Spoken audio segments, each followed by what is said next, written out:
Hello, hello, little rats. Welcome back to another episode of Chatty Rats. I am your co host, Rasheen, and I am joined by. Natalia, we're back from our trips. I feel like we both got some color, huh? Oh, I'm tan. I'm tan Yeah, yeah. tan. Okay, me too. It was funny. I went to Trader Joe's like right after my trip just to like stock up, get some flowers, and this Persian woman was like, "Oh, you're so beautiful. Like, where are you from? Are you from Morocco? Are you from?" Like, she starts naming all these countries. I was like, "Lady, I am from where you are from." But I was like, "It's obviously the tan." Yeah. Um, No, I'm literally so tan. I like love it. Like this is the color that I'm supposed to have. I know it's funny because I've seen this discourse on TikTok where it's like, "You're not ugly. You're just pale. Like, you just need a spray tan or a tan." No, but for But I'm real. so excited to debrief with you. So tell us where you went because you were gone for so long and Yeah. Oh my god. it I looks was literally like, amazing. goodbye world. I'm out. Peace out. So I went to like a couple of cities in Japan, to four of them, and then I went to the Philippines for a wedding. And well, so I'll start by saying that Japan is the best country I've ever been to, period, hands down. Maybe because I stayed there for a long time, so I really got to, like, immerse myself, like, I was like, Yeah. she is Japanese now." Yeah, it wasn't like a quick little trip. So, I'll start with, like, the nostalgic part of it. So, Tokyo, I believe, is the biggest city in the world. So, when Mm. I got there, I was like, "Oh, wow. This makes New York look like a cute little baby." Because when I've gone to New York, I'm like, "This city is huge, it's so Yeah. alive," and I'm like, "Oh, so Tokyo is where they get it from." Because girl, Yeah. like, what you think of it, it's what it is. So, like, the bright lights, the crowds of people, like, all of it is so real that you're just like, "Oh, wow. This is a huge city," and people are so organized and respectful just as a society. Mm.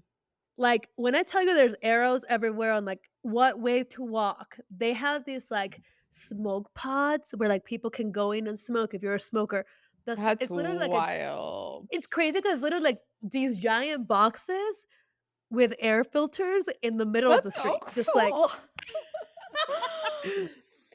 I'm like, they don't even shame it. They're like, "Everybody go in the smoke pod," and low key, I was like, "Wow, if I was a smoker, I could probably meet my husband in there because it's like a That's true. Oh, so it's like communal. It's not like solo. no, it's a communal. You could see people in there, like, talking or not talking, like, whatever Yeah. you want. So I really like that because like, no one's smoking or vaping into your face, like, they have a designated area for that, and they have a lot of them. So, like, you can have a smoke break or do whatever. So I thought that was, like, really Yeah. cool. The toilets are just I made a joke because I did end up performing at Tokyo, which was we'll talk about, but I made a joke that said, "The Japanese toilets are giving me everything, my relationship is not." The water stream in the tushy, the water stream in the frontal vagine area, and it's all warm too. I was like, "Girl, when I tell you you can be in a gas station, in the most diviest bar in the world, and also have a fancy toilet." I was like, "Wow." What is it? The Toto toilets? They have Toto, there's different brands, there's Philips, there's Toto, there's Philips. yeah, They are but the king when it comes to, like, good toilet experience, and I feel like low-key, we go to the toilet a lot. We should be investing in that. why are we so crusty here? Why are we so Yeah. crusty? Sorry, I was just gonna say, like, No, Middle no. Eastern people always say it's so crazy how American and European countries don't wash themselves after number 2, because Persians will we have, like, a bucket basically, like No, a I'm dead. like, in every house because it's like you still wanna do it even if you don't have a bidet, but I digress, I digress. No, I love that. So as a society, just organized, clean, very respectful. People bow, people like really respect your space. Even restaurants are set up that you can either dine alone or you I've can dine seen with that. people. There's like So cool. options. You can literally do whatever. And it's not weird there if you put up a little Netflix thing and like you're eating your ramen by yourself. So they have options for people, which I'm like, I love that. You can have any Solo experience you traveler's dream, want. yeah. No, literally, this is like amazing. So I love that in general, but the nostalgia part of it, like, it had me thinking about how can you go to, like, a new country and feel, like, so much like home? Because Yeah. right away I was like, "I am integrated, I'm in it, I love it." And I realized why, and it's because when I moved to America, I actually learned English by reading a lot of manga and, like, Mm. watching, like, translated anime, like, in English. So I realized, like, that's probably why I felt so familiar because it just, like, unlocked that memory, and I was like, "No wonder I, like, love Japan so much is because I have a tie to it in that way. Because they taught Yeah. me English in a weird way, right? That's crazy. Yeah. It's so true though that certain cities, you can't explain what it is, but they just feel like home. It's kinda like when you date and you're just like, "This person's the one," type of thing. I feel like cities can be like that too.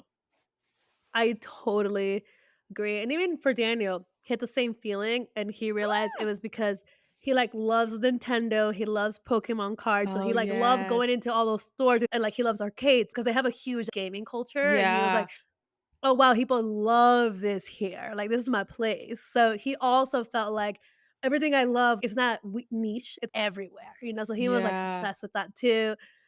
So it was cool because we were both just, like, little nerds in the city, so that was amazing. I was gonna Yeah. say, doesn't Peru also have, like, quite a large Japanese population? Oh my god, you just unlocked a memory. Yes, yes, we do actually. Because I know there's a lot of, like, Peruvian Japanese fusion restaurants because there's such a large Yes, population of Japanese people in Peru.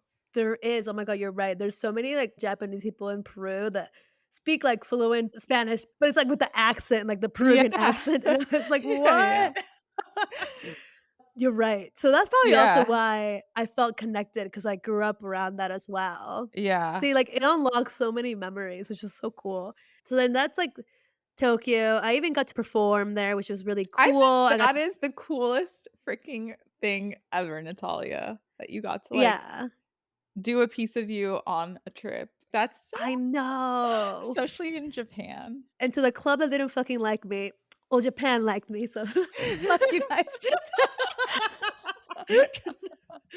I do a lot of act outs in my stand-up, so they Mhm. like the more acting I did, they were like, "Yeah." So it was really cool to be like, "Okay, so she's international." I loved Also, it, you're and so, shout out like, as a courageous and brave oh, and thank just, like, you. I think that's so cool that you're putting yourself out there in such a foreign way, so, yeah.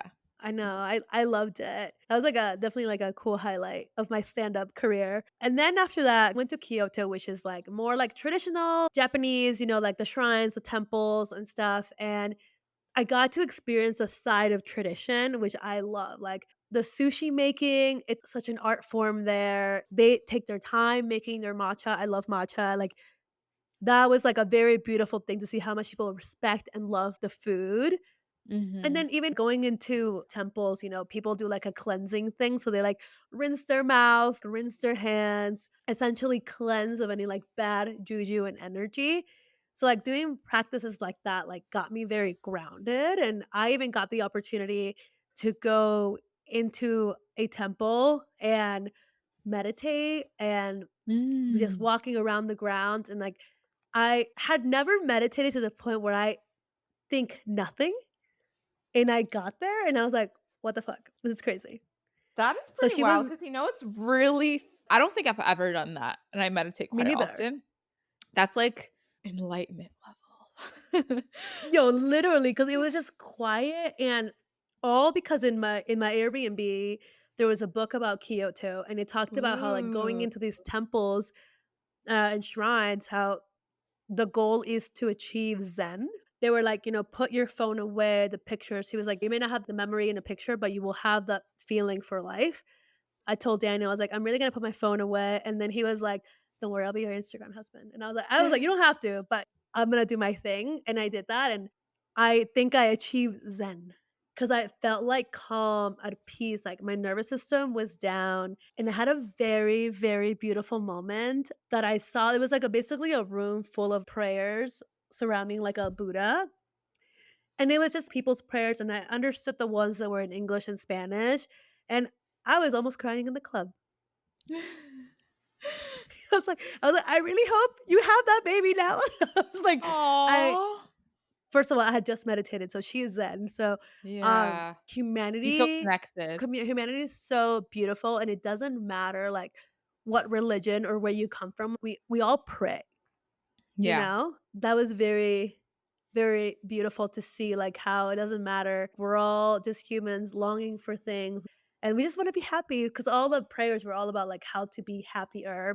So Mm. it was very powerful. I was very connected to, like, the world in that time, which kinda got me thinking, I had just gone to Tokyo. That's a first world country. If we're gonna put it in those lenses, I was like, "Oh, so America is literally medieval times compared to, like, Tokyo or Japan." I was like, Yeah. because they are advanced as a They're on a society, different level, yeah. literally. So then I was like, how is it that even though they're so big, they still have space to have tradition? They have their temples, they have their shrines. People Mhm. have the most respect for that. Yeah. They also have respect for their food, their culture, like, for their years and years of history, and it's so present Mhm. because you can tell the divination that people have for these places. You can't help it but to be, like, consumed by that. Because I was like, "Oh, I'm one with the culture." Mhm. In Kyoto, they still have geishas, people that still perform matcha ceremonies. It's such a part of their life. So I was like, "Holy shit. Why is it that we do not have this in America?" Because we also have a long history. We have obviously colonization, we have all these things, but there's a lot of history, and how is it that we've lost so much of it, and how is it that we've lost so much reverence for it? Yeah. Me as a tourist being there for 10 days, I could feel that, which I just don't feel that energy here. That's very sad because we have it in Peru as well, and I think that people chalk up tradition and culture to, like, "Oh, that's a third world country," Mhm. but it's like, "Okay, here I am in the most advanced place ever, and they still have room for this." I don't know, what do you Yeah. think about that? I mean, I do think we don't value culture. I think my first instinct is, well, we could pass down classic American traditions, but at the same time, because we're such a melting pot, I feel like it's hard to pass down one monolith culture. And And that's like, true, but, something that, like, for example, with all the temples and shrines, yeah. I was reading about it, and a lot of it comes from, like, Chinese culture. So that is Mm, that part of Japan, a lot of it is a melting pot between, like, them and true. China. So I'm kinda like, "What's going on?" Because I had that thought too, like, "Oh, well, maybe because 'cause we're a melting pot." But wouldn't that mean that we have that much more room to save it? Hmm. Do you think it's just okay, for example, I watch Yellowstone, but basically it's about Montana and how there's this family that owns this ranch and they've had it passed down through generations. And basically all these corporations want to do whatever they can to take that land and build ski slopes and turn it into basically a small town, these acres of land. And I think Yeah. there's tension between old American tradition of being a cowboy, raising cattle versus profit of like this could be amazing ski resort and bring in so much money. So I wonder if that is always at odds in American culture is these traditions that maybe don't bring as much money and they're just there as a tradition versus we could be making so much profit if we modernize it and turn this into something else. So I wonder if that plays a role in it because those temples, like how much money are they bringing in? Like, would that make sense from an American capitalist perspective? I don't know. I just feel like we're always all about the profit at the end of the day. That's fair. So maybe, like, it comes down from, like, a capitalism perspective. We think that Yeah. they both cannot exist or coexist.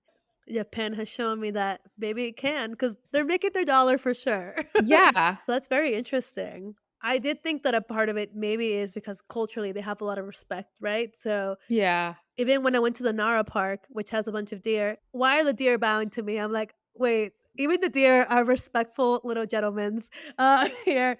So I wonder if there's just a sense of, like, respect and nostalgia That's because, true. they have a lot of stores, like I said, they have, like, Nintendo, old gaming things, so I Yeah. feel like they do hold a lot of nostalgia as a culture, which I loved, but kinda jumping off of Japan, I had a moment that did make me analyze the world. Um, and yeah, I had gone there for a wedding in the Philippines, and there was one day where, like, they had planned an excursion for us, so we went on boats and we went snorkeling, And then we had lunch at this island, which is basically just locals, and tourists come on boats for the snorkeling and things like that. But people live on that island. Like my tour guide, he was like, "Oh, I was born on this island. I work on this island. Like I love my island." And me and this girl were talking. This came Mhm. from, like, a very heartfelt place for her, and she was like, I kind of feel bad about, like, all the poverty I see in the Philippines. Do you think that this is, like, kinda taking advantage of, like, locals?"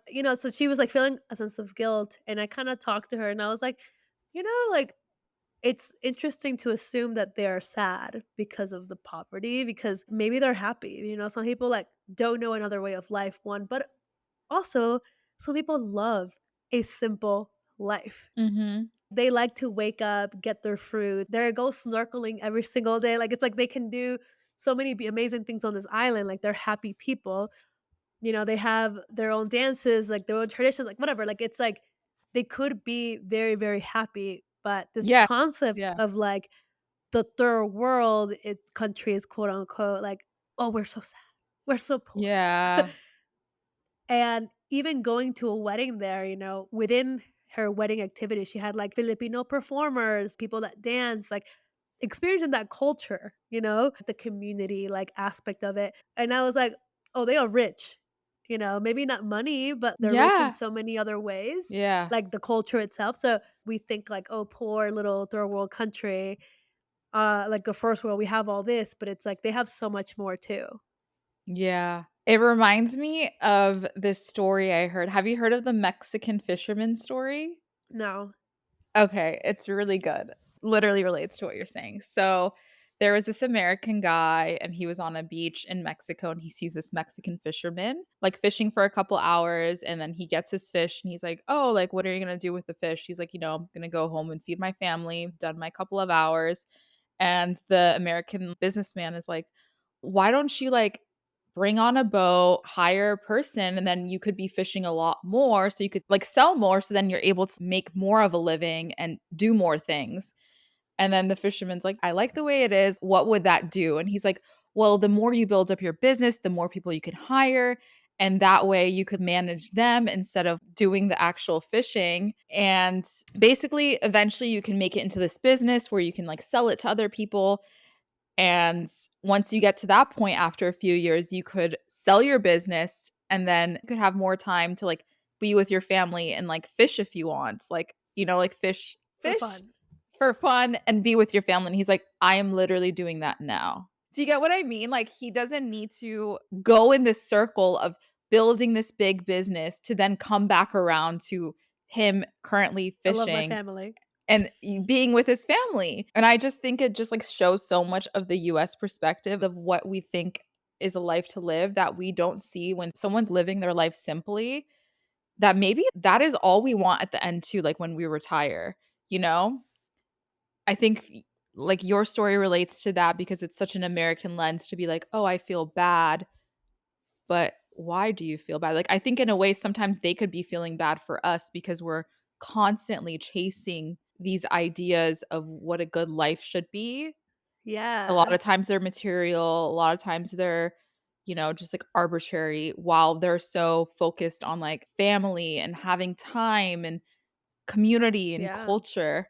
I totally agree. I think I guess I didn't say in this video, but it's an influencer and she lives in, I believe it's Ghana. And she talks about like, why is my country a third world country? Is it because we have organic food in our backyards? Is it Mm, because mhm. if I ever have a problem, my whole community will stand behind me and help me? They'll support me? Mhm. Is it because I have to invite all of my neighbors, my cousins, my extended family to my wedding? Because when I have a wedding, they will show up and they will come. And that's so true because I think that we see it as like, oh, it's poverty. But it's like, at the end of the day, if you have your food, your water, your family, your friends, that's life? In America, I bust my ass in my 9 to 5 Mhm. working so that I can have my leisure activities. 'Cause those leisure activities are what make me the happiest person, like the community, the Yeah, family. So, it's just crazy. There's other parts of the world in which people are just living life. exactly. So that was just interesting. I mean, this is where, like, travel is, like, so incredible. It's that we can get out of our own heads and just be like, oh wow, like I live this bubble and like I have all these quote unquote problems and like things I'm seeking, but it's Yeah. this is all not real. This is just like Yeah. a Yeah, you construct get that on a we've plane and it's, created. like, not real once you get off.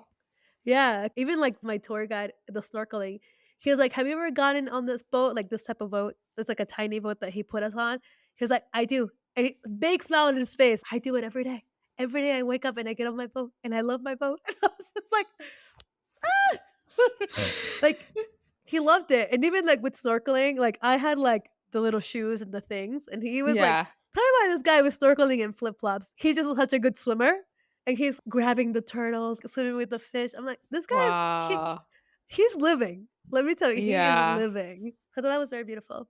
I was gonna say, I think you bring up such a good point. I heard something where traveling is one thing, but another part of traveling is being able to reflect and look at your experiences and just see how it applies to your life. What do you want to take away from it? And I think that's such an important part of traveling. So I'm happy we're having this conversation and that you brought it up because it's so important to Makes me wanna also cry. From, like, just pure joy that we're, like, I so agree. lucky to live in a I world like you said know. before this, that we can get on a plane, I be know. somewhere across the world in, like, 12 hours. I know. I'm so grateful to live in this era because of that. Yeah, traveling is just something else. There's just something so humanly like, you can't describe the feelings traveling gives you, right? Like, it's just I don't know. I think as humans, we were meant to see and explore and meet other types of Dare I people. say, it feels great because we're finally human during those times. Yeah, that's Because true. when you travel, That's true. you're not You're not your working. job. You're not your like anything else. You're not your identity. You're just yourself in a way, in the Yeah, purest form. I agree. Because you can just enjoy life for that period of time. Yeah. Damn, I feel emotional again, but that's a very beautiful conclusion to that. That was a really good epiphany I had, and I think I put this on my story where I was like, "This year I'm so happy, and it's not because of a job, it's not because of a relationship, or it's not because of a material object. It's just because I'm just happy to be alive and happy to be in this moment where things are just so good." I just always I said this before, I think of the Office quote, the Andy Bernard quote will just live in my head rent free where it's like, I wish there was a way to know you're in the good old days before you've actually left them, which is Yeah, such a simple quote, but it's like, yeah, these are the good old days. Like the present is the good old days. So we got to appreciate it. I love that. It's a good reminder to, like, start the year as well, I think, so, Mhm. yeah, be present and remember that there's so much more than where you live. Yeah, changing your environment can really, really, really change your minds and just I don't know. So sometimes I feel like if you feel stuck or in a loop and just like in an icky, weird place, even just going for a drive to like somewhere that's like, in California, we have that privilege of like being like, okay, I can just drive 2 hours and go to the desert. Even if you're not going to stay the night, just like to get something fresh in your system because it Yeah. really does help you just like shift out of your mind sometimes. So Yeah, I that's love a that. little tip if you can't do like a long trip. I love that. And, hey, worst comes to worst, like Sheen is doing, get a really good book and send yourself to a different Yes. universe. Literally go to the fairyland. Honestly, Go to the that shit makes me so happy. Oh, I love that. We hope you like this little topic about culture, perspective, and yeah, we hope you loved it. And I guess we will see you guys next week. Love you, little Bye. rats. Bye.